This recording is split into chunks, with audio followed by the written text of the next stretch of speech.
we can, just rub this out. We have already known the data. So let's write it in a systematic form. We know that the state at A, we are assuming it to be P0, V0 and T0. This T0 is coincidentally same as, this V0 is coincidentally the same as V max. So this is going from A to B. As we know that this is an isobaric process, we can say that VA by TA is going to be equal to VB by TB. Because we see that volume is decreasing from A to B, we can directly say that temperature is also decreasing from A to B. So from this we can infer that TB is less than TA. This is a direct inference we can make. TA is also T0.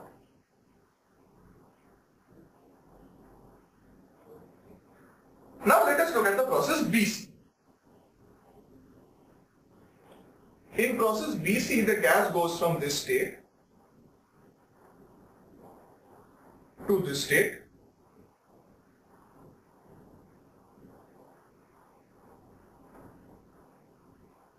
And this is an adiabatic process, so we will be having something like PA VB to the power gamma getting equal to PB VB, P, this is going to be B and this is a C here, this.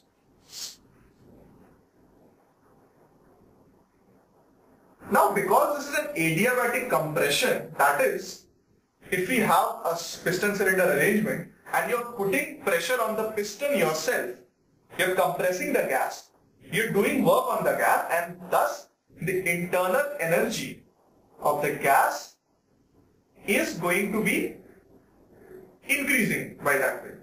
So you are doing work on the gas to increase its internal energy with no heat being transferred from the gas to the surrounding or vice versa. So if you're doing some work on the gas, you're putting pressure on the gas and increasing its internal energy, you can directly say that you are increasing the temperature of the gas because internal energy and temperature are related. So because this is an adiabatic compression, TC is going to be greater than TB because of the fact that this is adiabatic.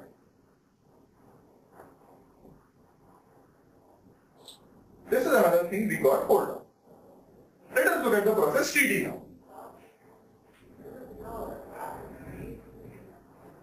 In CD, the gas goes from PC, VC, TC to PD, VC because it's an isochoric process.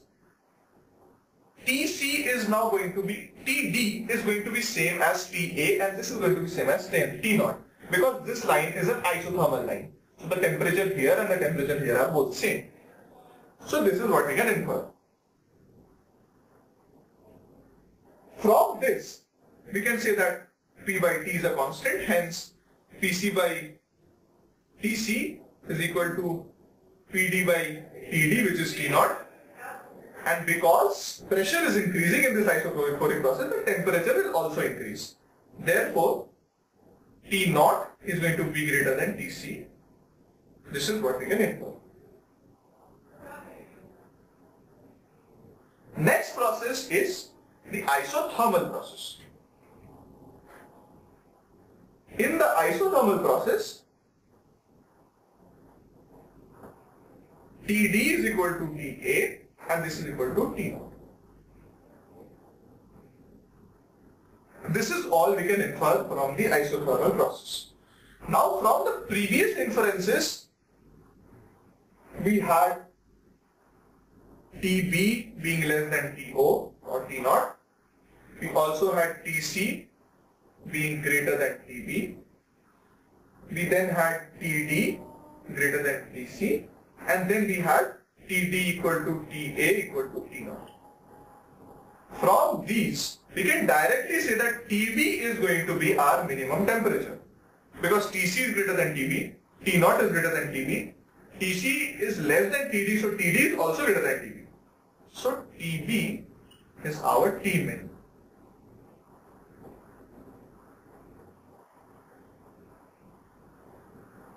Also, from this data, if T0 is greater than Tb and Tc is greater than Tb, but Tc is less than Td, which is equal to T0, therefore we can say that T0 is going to be the highest temperature in the cycle.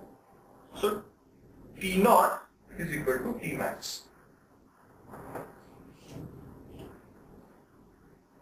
So this is what we can directly infer. So we find out that Ta is equal to Td is equal to T0, Tb is equal to T0 by 4. Because of the ratio we had earlier, Tmax by Tmin was 4. So Tmax divided by Tmin is going to be 4. So we have found out Tb. So at the state B, we have found out the temperature to be T0 by 4. Because A to B was an isobaric process, the amount by which temperature, the factor by which the temperature got reduced, it is the same factor by which the volume will also get reduced, because V by T is a constant.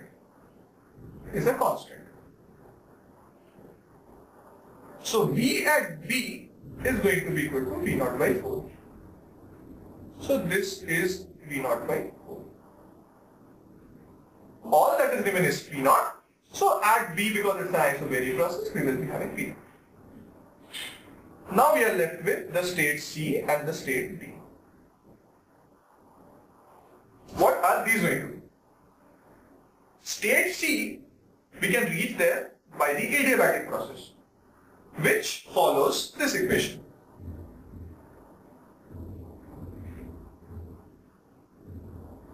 Pb to the power gamma is the constant. Because we are having this, we can write P at B, which is P0, into V at B, which is V0 by 4 to the power gamma. This is equal to this Pv to the power gamma at C. At C, the volume that we are going to have is the maximum volume, which is 8 root 2 times the minimum volume. Sorry, at C we are going to have the minimum volume, which is 8 by root 2 times smaller than the maximum volume.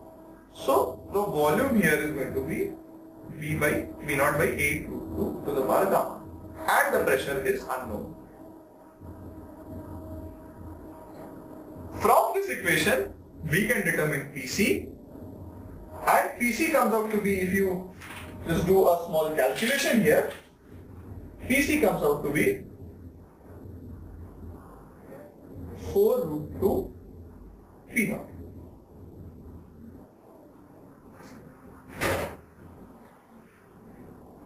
So we now have this pressure here, 4 root 2 V0. The volume is the minimum volume, which is V0 by 8 root 2. And the temperature that we are going to have, this is something unknown to us right now. However, we know that the temperature at D is same as that of A, which is T0. And CD is an isobaric process. Once we know that, and we know the temperature at C, we can determine the pressure at D. Temperature at C can be determined by this equation, Pv equal to nRT. If you use this equation and the data here, this will give you temperature at C to be equal to T0 by 2. So this temperature is T0 by 2. Now what is remaining is T. The temperature of D is already known, which is T0. You also know that CD is an isobaric process. So the volume from C to D remains the same. So this remains V0 by 8 root 2. All that remains is the pressure. You see from C to D the temperature is getting doubled. So the pressure is also going to get doubled. So at D the pressure is going to be 8 root 2 P0. This comes from the fact that P by T is a constant.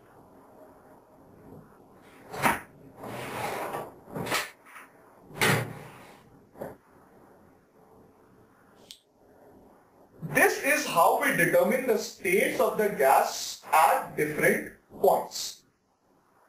Now all that we need to do is find out the total work and the heat supplied to the gas.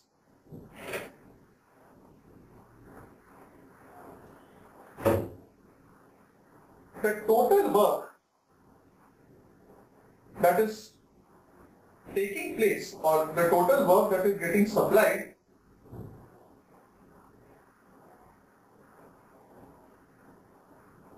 is nothing but W, which is total. This is going to be WAB plus WBC plus WCD plus WDA.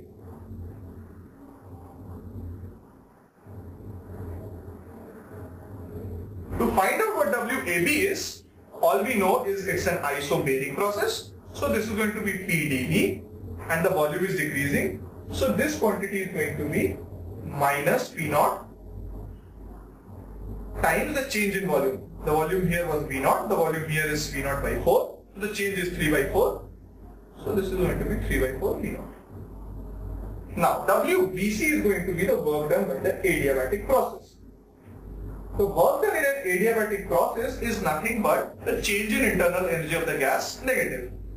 So that is going to be nothing but minus the number of moles of the gas times 3 by 2 R, which is nothing but Cv. This times the change in temperature, which is nothing but the temperature here is T naught by 2, this temperature is T naught by 4, the next change is T naught by 4, so this is going to be T naught by 4. For WCD, it's an isochoric process. So for an isochoric process, this is going to be 0. So we will have a 0 here. For WDA, it's an isothermal process. For that, a very known formula is there for you, which is nRT, which is the temperature T naught, times the ln of the final volume by the initial volume, which is nothing but the maximum volume to minimum volume ratio. So this is our net work done. If you calculate out this, you will get it as 1.3 V naught V naught. Next, what we need to find out is the Q. If we need to find out the Q, which is supplied to the gas by us, we need to consider processes where these are possible. So let's find out QAB. This is going to be NCP delta T, because this is an isobaric process. The delta T which we have is negative here, so this will give me a negative value. So this is not to be considered. QBC is going to be 0 because it's an adiabatic process.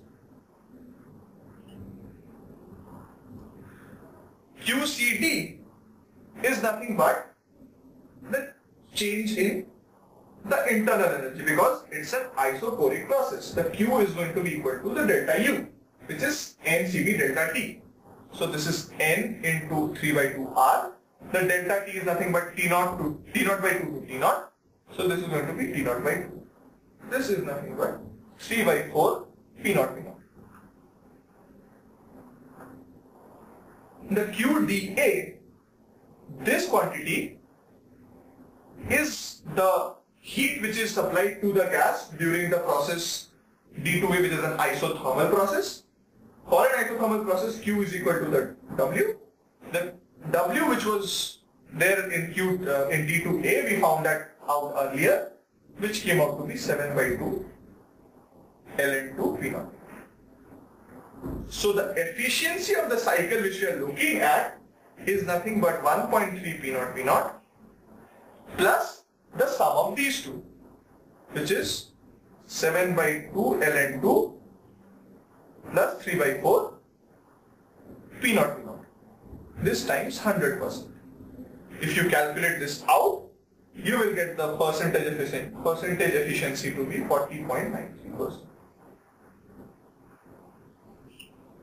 This is how an extensive problem in the first law is solved. Always know to determine the state of the gas at all points first.